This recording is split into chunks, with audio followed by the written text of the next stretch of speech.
Зеленский критикует Путина и отправляет сигнал Москве. Новое заявление Кремля о попытке убийства президента, а Узбекистан готовится к войне. С чем связана закупка военной техники. В США же борются с кастрацией. Мальчикам запрещают становиться девочками, а девочкам – мальчиками. Всем привет! Время Прядко. Коротко, четко и по делу о главных событиях дня. Все, что нужно знать, вы узнаете от меня. Буду благодарен за подписку, комментарии и репосты. Также под каждым видео жду ваших ответов на мои вопросы. Что ж, время начать. Зеленский вновь реагирует на Путина. На этот раз украинский президент решил резко ответить на заявления Кремля. В частности, на те, которые касались легитимности или же нелегитимности Зеленского. Об этом я рассказывал в своем предыдущем видео, можете посмотреть. Напомню, что Путин считает, что не может подписывать никаких договоров и соглашений с Зеленским, потому что не считает его действующим президентом Украины. Зеленский же говорит, что это Путин не хочет вести переговоры и, по сути, ищет отмазки для того, чтобы сесть за стол переговоров. В своем телеграм-канале Зеленский написал целое письмо, адресованное в том числе и Москве. Я прочту некоторые строки. Итак, Зеленский говорит: Путин вновь подтвердил, что он боится переговоров, боится сильных лидеров и делает все, чтобы затянуть войну. Каждый его шаг и все его циничные уловки направлены на то, чтобы сделать войну бесконечной. Еще одно резкое заявление в адрес Путина полетело из уст советника главы Офиса президента Михаила Подоляка. Тот заявил следующее. Путин есть Путин, он не меняет модель своего поведения, формат своего поведения, он абсолютно неадекватно воспринимает реальность и продолжает жить в тех иллюзиях или в тех мифах, которые он сам себе создал и, соответственно, которыми он пользуется для того, чтобы оправдать те или иные свои действия. Конец цитаты. В интервью американскому телеканалу Fox News Зеленский сделал также заявление, бросив камень в огород еще и Байдена. Говорит, что перед тем, как Россия пошла войной против Украины, он запрашивал помощь у США, но Байден отказал. Теперь президент Украины говорит, что вся надежда на Трампа и считает, что Путин боится слов и действий Трампа. В частности, Зеленский говорит следующее. Цитирую. «Это именно то, чего боится Путин. Он не хочет, чтобы сильный Трамп поддержал Украину, потому что это была бы сильная Украина. Мы хотели бы добиться справедливого окончания этой войны. Мы не боимся. Россия не настолько сильна, но мы не хотим терять еще больше наших мужчин и женщин».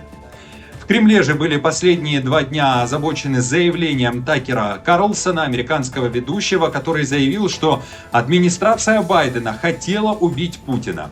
Песков говорит, что не совсем в Кремле понимают, что имел в виду этот Карлсон, когда об этом говорил, так как не привел никаких доказательств.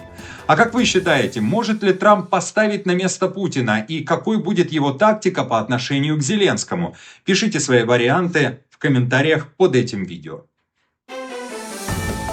А в Киеве тем временем большой скандал. Мэр украинской столицы, известный боксер Виталий Кличко, даже записал срочное заявление к Зеленскому. В своем обращении Кличко говорит, что новый глава Киевской городской военной администрации, которого назначил Зеленский, не имеет военного образования и опыта, но при этом сменил на посту боевых генералов и сейчас блокирует решение ключевых хозяйственных вопросов.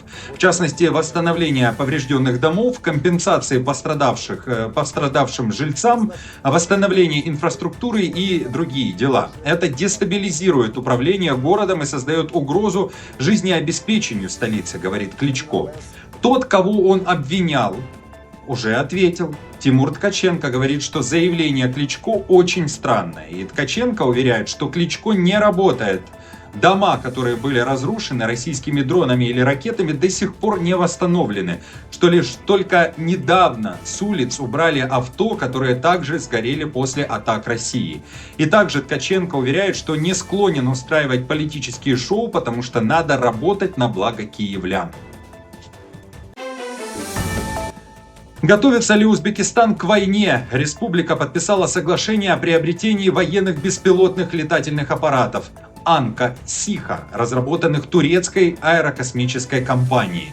Ожидается, что поставки начнутся уже в ближайшее время, сообщает портал, который специализируется на оборонной промышленности и авиации. СМИ уточняют, что деталей сделки никто не разглашает. Нельзя понять, какое количество дронов закупит Узбекистан и какова их стоимость. Известно, что лишь эти беспилотники, которые закупает Ташкент, уже активно пользуются вооруженными силами Турции, а также ими пользуются армии Алжира, Казахстана, Туниса, Малайзии, Индонезии и Чада. Аксунгур — это двухмоторный дрон, который может находиться в воздухе более 50 часов и имеет грузоподъемность 750 килограммов. А одномоторный дрон Анка-Сиха может продержаться в воздухе до 30 часов и имеет грузоподъемность 350 килограммов. Напомню, что в июне 2024 года президент Узбекистана летал в Турцию. Во время визита в Анкару ему продемонстрировали новейшие турецкие истребители Кан, а позже он принимал в Ташкенте уже делегацию во главе с министром национальной обороны Турции Яшаром Гюлером. А что вы думаете о такой закупке? Для чего и почему? И, собственно, как Узбекистан будет использовать эти ударные БПЛА? Пишите, что думаете, также в комментариях под этим видео. Трамп решил защитить молодых американцев от химической и хирургической кастрации. Говоря простым языком, в США теперь под запретом операции по смене пола для детей, не достигших 19 лет. На сайте Белого дома говорится, что сейчас по всей Америке медработники калечат и стерилизуют огромное количество молодежи, которая пока не осознает, чего хочет. У Трампа называют такие операции тенденцией, которая останется пятном в истории США. И теперь необходимо положить этому конец. Американское правительство пишет, что дети спустя какое-то время жалеют о том, что изуродовали себя. И вот именно тогда начинается самая страшная трагедия в их жизни. Американская молодежь понимает, что не сможет зачать детей и, например, кормить их своим грудным молоком. Согласно новому указу, государственные средства больше не будут направляться на так называемую гендерно-аффирмативную терапию для детей. Кроме того, Министерство здравоохранения США должно провести тщательный анализ методов лечения детей с гендерной дисфорией и выявить наиболее безопасные подходы. Напомню, что Трамп заявил, что признает лишь два пола, это мужчины и женщины, и уже, кстати, подписал указ, согласно которому из американской армии должны быть изгнаны трансгендеры. По оценкам экспертов, в США насчитывается около 1,5 миллиона трансгендеров в возрасте от 13 лет и старше. Согласно первым указам Дональда Трампа, их идентичность признаваться не будет, а права будут ограничены.